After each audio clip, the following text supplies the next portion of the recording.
Hello, the internet, Saffron here. And as many may have seen, there's new DLC for Teenage Mutant Ninja Turtles Shredder's Revenge called Dimension Shellshock. For the DLC, the biggest thing they added was called Survival Mode, which, the way it sounds, you keep going until you can't anymore. And they put in 6 distinct areas. We're going to talk about 5 because the 6th one doesn't really do anything. But there's Edo, which takes place in ancient Japan, and then we have the Mirage era, which is basically a nod to the original Eastman and Laird comics, which were all black and white. After that, we have the 8-bit era, which is an homage to the old classic Nintendo and the Game Boy, all of that. After that, there's Omni Channel 6, which takes place in some alternate future. It doesn't look like anything from the comics or the cartoon, but you know, it's a future thing. You can do whatever you want with it. After that, it's called Dark Tomorrow, which is a post-apocalyptic version of the Ninja Turtles Earth, but it's hard to say because it doesn't seem to be a specific reference to any of the comics or cartoons. It simply is a version of Earth, maybe just for the video game. And then last, there's an area called The Void, which is a little bit of spoilers, so I won't really go into it. And there's no Easter eggs that I could see in the background, so we're not going to even talk about that one too much. And I really like this game. I had a lot of fun with it. I was super excited because they're adding Usagi and Karai. And Usagi has always been one of my favorite characters, even though he's not really from Eastman and Laird. He's a completely different artist, but we won't go into that. What I want to go into is all the other Easter eggs that they have put in this DLC. Specifically, all the background characters they've added, which are, to some of them, very much my surprise. A couple caveats before we get going. I am going to keep this focused on like the 80s and 90s Turtles, so I'm not going to address any appearances beyond that, like the 2012, the new movie, etc. We're going to keep it all in the 80s and 90s. Second, if I mention the comics, it's going to be specifically the Archie comics, because that's where most of these characters either appeared or came from. So going forward, if I say anything about comics, it's specifically the Archie comics. Now that we got that out of the way, let's begin. Select your hero.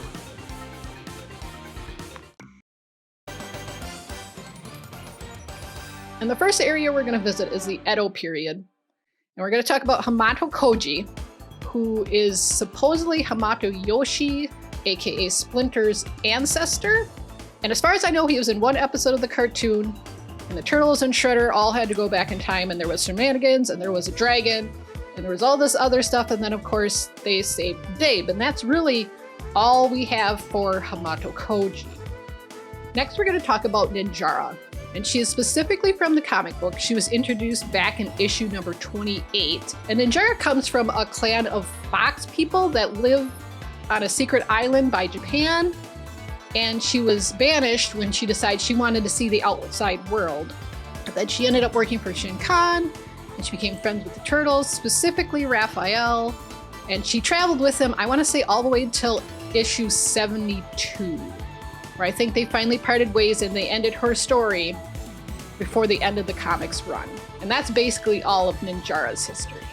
And speaking of Shin Khan, across from Ninjara, that's where he's sitting. And he only appeared in like 4 issues of the Ninja Turtles comics, and also the 3-issue April O'Neil miniseries they had back in the day. And he was initially a man named Yoshi Chen, and he had a dog named Mauler. And he would work as a gang enforcer under a man named Johnny Yen. And eventually Johnny Yen thought he was getting too powerful, so he dumped him on a crate and was having him shipped to Japan with his dog. And he was going to run out of air before he got to Japan. So, in order to survive, he summoned a demon named Noi Tay Dar, which is really big in the old Archie comics. And he made a deal with this demon that if he were to survive, he would help Noi Tay Dar cross over onto Earth. So Noi Tay Dar's, yep, okay, and then he fused Yoshi Chen with his dog, and thus he became Shin Khan. He met his end afterwards when, during a fight with April O'Neil, he ended up summoning Noi Tay Dar, and Noi Tay Dar is like, hey, we had a bargain and you didn't actually finish it. So then he was sucked into the portal and never seen again. And I'm pretty sure that was the end of Shin Khan. Next in Edo, we have a little bit of an oddity. We have Al Falca, who again was only in several issues of the Ninja Turtles comics. And initially he's from the Middle East, Saudi Arabia specifically. And the Turtles ran into him when they were traveling in the Middle East, And there's really not much known about him. He's a big bird man. How he became a big bird man is unclear. They never really explain it. And initially he was against the turtles because he thought they had stolen something very important from him, and it turned out, of course, they didn't. So then they become allies. I wouldn't say exactly friends, but allies. And then once everything was resolved, that was pretty much the end of it. He was done. And that's all there really is for El Falqua. I will say that it was a little surprised because he's again another of those kind of deep cuts, but I'm not disappointed that he's there either. And last, we're going to talk about the Warrior Dragon.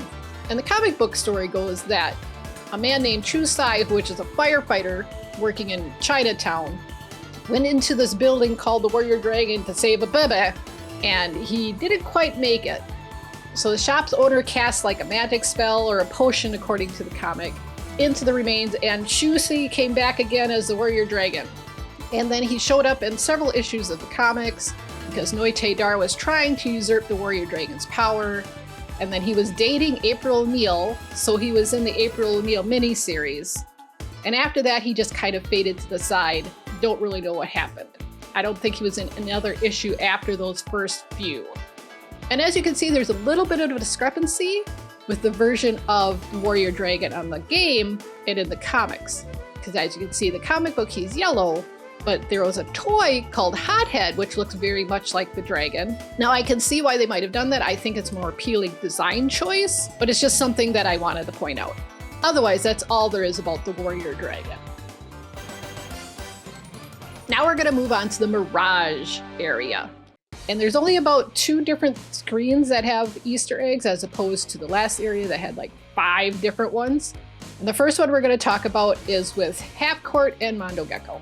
And we're just going to address Half Court really quick because honestly, all I know is that he has a toy. I don't think he's ever been in the comics. I know he wasn't in the cartoon.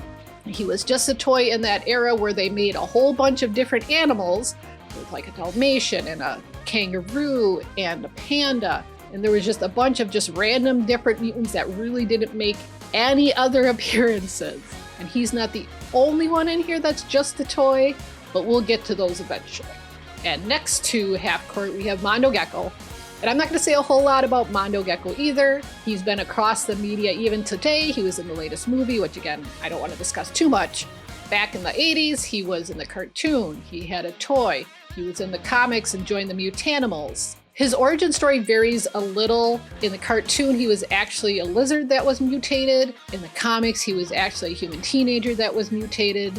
In the cartoon, I think he was just in one episode where he meets Michealangelo, and he started out as a thief, and then he eventually became friends with the turtles. In the comics, he joined the Mutanimals and went into that entire comic book run until, and I will not discuss the end of that, but he went through the entire run of the Mutanimals. Otherwise, that's all for Mondo Gecko. Now that we're on the topic of the Mutanimals, the next screen has 3 of them, and we're going to start with Jaguar. And Jaguar isn't technically a mutant, he's a human spirit hybrid because his mother fell in love with the jaguar spirit of the Amazon. And that's where he was raised, in the Amazon rainforest, and that's where he met the turtles. Now eventually he became friends with the other Mutanimals, and that was his affiliation through most of the run in the comics. And his only appearance, as far as I know, was in the comics. He was never in the cartoon. And NECA recently released some toys based on those comics that include Jaguar and Dreadman. But other than that, he has no other media appearance except in the comics. And that's all there really is for Jaguar. And since we mentioned Dreadman, we'll go to him next. And as we have him over here, Dreadman is a wolf. He is initially from Jamaica, and according to the Sourcebook, he was a thief that was living on the island, and then he stole a charm from a voodoo priestess that turned him into a wolf. And he hasn't been able to turn back. Now, of course, he met with the turtles, and then he met with the Mutanimals, and he has joined with them in the entire run of their comic. Now, after that, again, just like Jaguar, he wasn't in the cartoon or any other series. He's just straight from the comics. And as I mentioned before, there is a toy of him out there, but otherwise, that's all there is for Dreadman. Then last for Mirage, we have Man Ray or Ray Fillet, whichever one you want to call him. And he was also from the comics. He was initially a scientist named Jack Finney that was investigating some toxic waste. And then he ended up being caught in it, and it turned him into the mutant Ray Fillet. Now there's a whole story arc where he befriended a race of creatures called the Glublubs, and then they were being exposed to the toxic waste from Shredder, and there was a bunch of other characters that were thrown in that I'm not going to go into. Of course, by the end, he befriended the Turtles, and he eventually ended up in the Mutanimals, which he went through the entire run of that comic. There was a toy that was released from Playmates called Raphael that has a similar design, and then NECA also released a toy based on the comic book for Raphael. Then that's all the information I have for Man Ray, aka Raphael, and that's also the last character in the background for Mirage.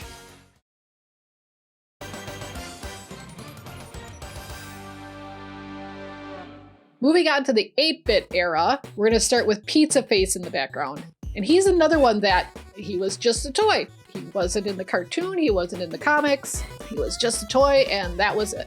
Unless there's something that I'm missing, please, if that's the case, let me know in the comments. We'll go on to our next one.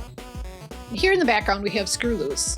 And he's another one that is a little variegated when it comes to origin and story, because in the cartoon he was in one episode, I think, with Wignut, who has always been his constant companion, and they were aliens trying to take over the world, starting with a boys' military school. And it's just like, okay, whatever. So, I mean, that's where it was in the cartoon. In the comics, again, he was always with Wignut, and they were aliens. But then an invasion came from Krang that destroyed their home world, and they ended up on Earth. There, they eventually met the Turtles, and they ended up with the Mutanimals, and they were with the Mutanimals in the entire comic book run. Now, we already addressed the cartoon and comics, and there also is a toy from the original Playmates series, but the classic cartoon design, as most of the toys were. I don't know if NECA has released a toy based on the comic book design like they have for the other characters yet. I haven't seen it. Again, if that's something you know, let me know in the comments. Otherwise, that's all I'm really going to say about Screw Loose. Alright, we move on to our next screen. We have several characters huddled together. We have Tattoo, Scumbug, and Ace Duck. And we'll start with Tattoo, which surprisingly has a little more presence than I initially thought. Now, I know he exists in the cartoon. He was in one episode, The Planet of the Turtleoids, where he was a mutated hamster that turned into a sumo wrestler. It was very weird. And after a brief encounter with the Turtles, he turned back into a hamster. And there also was a toy based on that specific design that you could stick tattoos on and everything else, which is kind of a thing. Tattoo also made an appearance in the comics. He was in one issue where he was trying to save his little dog Inky, and then with the help from the Turtles and Ninjara, he managed to do that. He was also in a backup story for the April O'Neil miniseries, but if I recall, I think that was more Inky as opposed to him. Anyway, that's really all there is for Tattoo. And next to Tattoo, we have Scumbug. And Scumbug has made the gamut across media. He had a toy, he was in the cartoon for a couple episodes, and then he was in the comics. And in the comics, he was an exterminator hired by Shredder, and apparently he ended up falling into a sewer and of course in the mutagen, which turned him into a cockroach. As I was doing research for this, I was trying to see what episodes of the cartoon Scumbug was in, and apparently it was only one, which was Night of the Rogues, where Shredder went and just assembled a bunch of random villains, and Scumbug was one of them. And I thought for sure he had to have been in another episode because it seemed like he was familiar with the Turtles, but I couldn't find any other episode that he was in. So apparently that's all there is for Scumbug.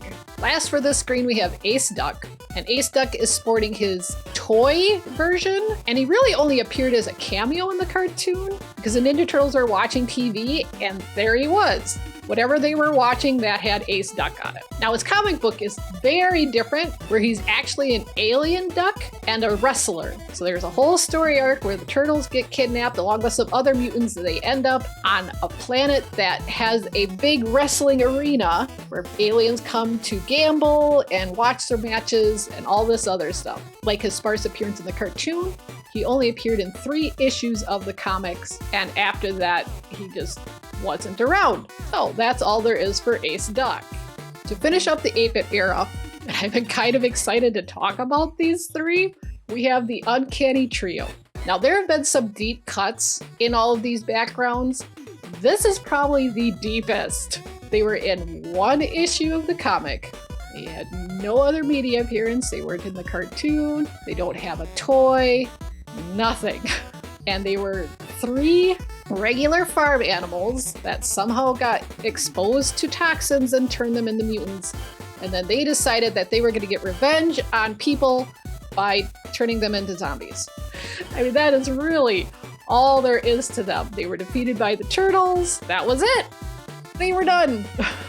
So that's really all there is for the Uncanny Trio. I am just kind of happy to see them in here because it just makes me think the developers went to like the source book and were like, yeah, let's use these three and put them in the background. I just think it's great to see them because they are such a random addition. Otherwise, that's all there is for the Uncanny Trio.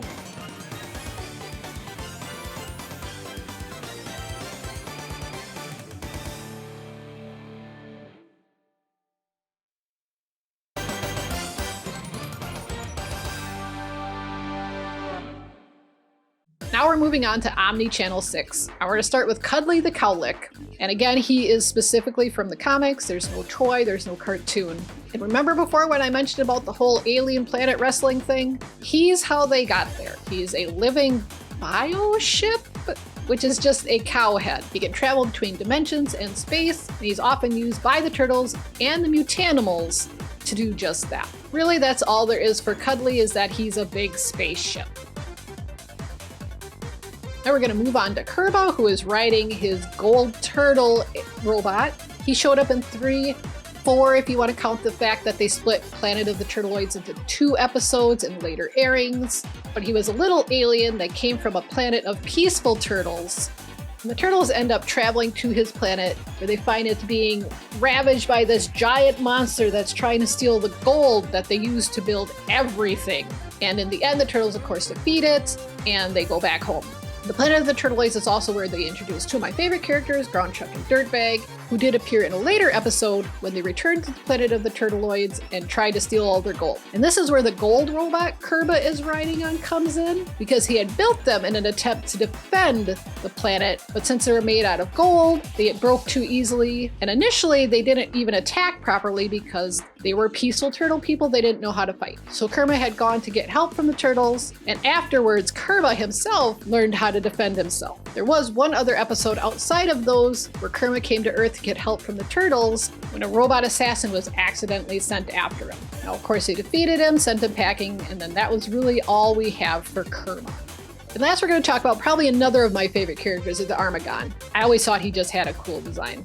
And his first comic book appearance was actually in Mutanimals number 7, but they actually did a big story arc that expanded through Mutanimals and through Teenage Mutant Ninja Turtles, where it was discovered he was actually a shark from the future who was coming back in time and trying to help Shredder and another character named Verminator X. And I just want to kind of point out some oddities here when it comes to Armagon, because his design is from the comics. And I don't know if they ever explain how he became a mutant, but in the comics he was just a super intelligent cybernetic shark. And I know I said I wasn't going to talk about the other cartoons and stuff, but I do need to address the 2012 series. Because in the 2012 series, Armagon was an alien bounty hunter that traveled through space. And he was searching for the Fugitoid, which we have in the floating in the background here where he's chasing him. So the comic Armagon couldn't travel through space, but the cartoon one could. Now in the Archie comic, Fugitoid isn't really a thing. Now I know Fugitoid has been in the Eastman and Laird Turtles mythology forever, but he never really made any appearance in the 80s cartoon or in that Archie's comic. So it's just kind of an oddity that they have Armagon from the comics chasing Fugitoid, who didn't really exist anywhere else. It's just something I wanted to point out. But otherwise, that's really all there is for Armagon.